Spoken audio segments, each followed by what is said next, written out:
আসসালামু আলাইকুম। সম্মানিত দেশবাসী, স্বাগত জানাচ্ছি আমার আরও একটি নতুন ভিডিওতে। এই ভিডিওর মাধ্যমে আমরা পরিষ্কার ধারণা নিতে পারব যে ৩৬শে জুলাই ২৪ এর পরাজিত, ঘৃণিত এবং বিতাড়িত অপশক্তি দেশে ফিরবে কি না।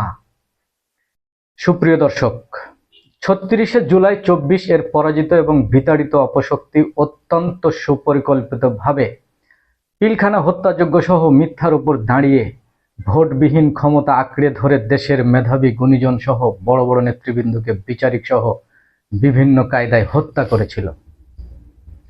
বহু অর্থনৈতিক প্রতিষ্ঠান ধ্বংস, অর্থ আত্মসাৎ, ব্যাংক ডাকাত এবং বিপুল অর্থ তারা পাচার করেছিল। যে কোনো প্রতিষ্ঠানের ইসলামী শব্দ মুছে ফেলা সহ শুধু নাম পরিবর্তন করত। সুপ্রিয় দর্শক, তারা কলেজ ও বিশ্ববিদ্যালয়ের ছাত্রীবন্ধের লাঞ্ছিত এবং ছাত্র ভাইদের ওপর সীমাহীন জুলুম করেছিল। দেশের মানুষ সহ বিভিন্ন বাহিনীর সদস্যদেরকে অবিশ্বাস, অসম্মান, তুচ্ছ-তাচ্ছিল্য করেছিল। ফলে ইন্দুরের গর্তে জায়গা না পেয়ে কলাপাতায় শয়ন, মামুবাড়ি দিল্লিতে আশ্রয় গ্রহণ করেছে এবং এদেশের মানুষের প্রতি আস্থা হারিয়ে আর একবার আওয়ামী লীগকে ক্ষমতায় রাখার জন্য ভারতকে অনুরোধ করেছিল। সম্মানিত দেশবাসী, প্রায় ১.৫ কোটি মানুষের কর্মসংস্থান ডেস্টিনিকে বিনা ডকুমেন্টে টাকা না দেওয়ার দায়ে ধ্বংসের প্রচেষ্টা চালিয়েছিল। যদিও ডক্টর মোহাম্মদ রফিকুল আমিন, সম্মানিত চেয়ারম্যান ডেস্টিনি গ্রুপ, ট্যাক্সের সমন্বয়ের শর্তে গভর্নমেন্টকে টাকা দিতে চেয়েছিলেন, কিন্তু অত্যন্ত দুর্ভাগ্যজনক হলেও সত্য যে বিতাড়িত শক্তি এতে রাজি হন নাই। বাংলাদেশের ব্যাংকিং জগতের অহংকার ইসলামী ব্যাংক বাংলাদেশ লিমিটেড সহ অন্যান্য ব্যাংক তারা ধ্বংস করেছে এবং ইন্স্যুরেন্স গ্রাহকদের সঠিক পরিষেবা প্রদানের আইন প্রণয়ন ও প্রয়োগে তারা ছিল ব্যর্থ। প্রিয় দর্শক, আওয়ামী লীগ নিজেদেরকে এই ভূখণ্ড তথা বাংলাদেশের মালিক এবং অন্যদেরকে মুসাফির ভেবেছিল এবং শুধুমাত্র ক্ষমতায় টিকে থাকতে অত্যন্ত নির্দয়ভাবে তারা শাপলা চত্বরে গণহত্যা চালিয়েছিল এবং তারা ছিল অমানবিক টর্চার সেল, আইনা ঘর প্রতিষ্ঠার মূল কারিগর।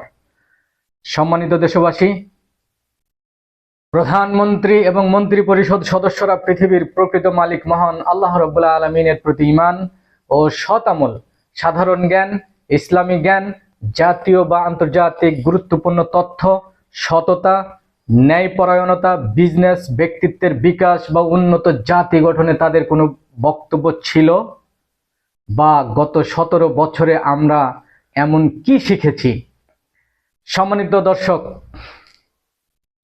এদেশের মানুষকে তারা যা শিখিয়েছে, রাবিশ, স্টুপিড বলা সহ ভারতের সাথে বাংলাদেশের স্বামী স্ত্রীর সম্পর্ক, তাছাড়া যত ধরনের অপকর্ম, যেমন অবৈধ টাকা ও অবৈধ অস্ত্র বহন, গুম, খুন, দাম্ভিকতা, প্রতিহিংসা, সীমাহীন জুলুম, জানাজারত ইমামকে গ্রেফতার, ভুয়া মুক্তিযোদ্ধার ঘোষণা এবং নাটক সহ তেল ছাড়া রান্না, সিদ্ধ ডিম ফ্রিজিং, মিষ্টি কুমড়ার বেগুনি, কাঁচা লঙ্কা টমেটো শুকিয়ে ভিজানো, কাঁঠালের বার্গার এবং এক অপবাদ অপকর্ম ঢাকতে নতুন ঘটনার জন্মদান।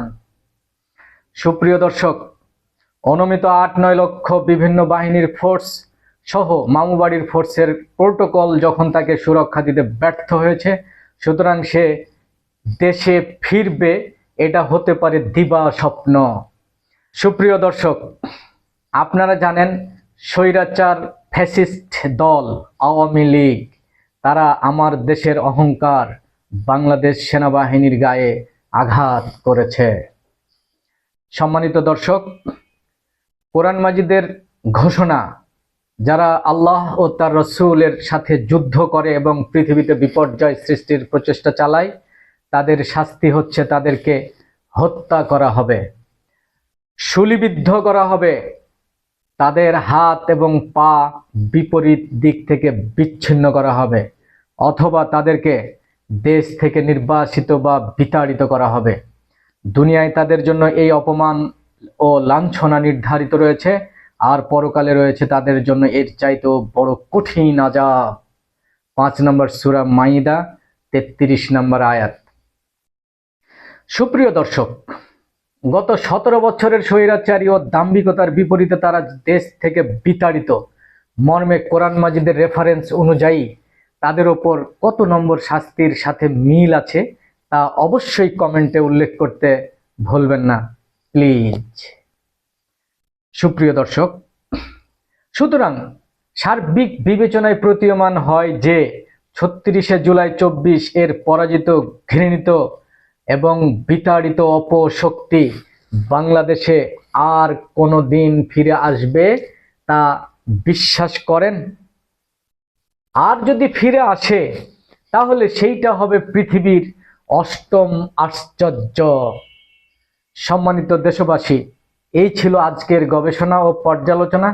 দেখা হবে পরবর্তীতে কোনো এক নতুন ভিডিওতে ইনশাআল্লাহ। Thank you so much. আল্লাহ হাফেজ।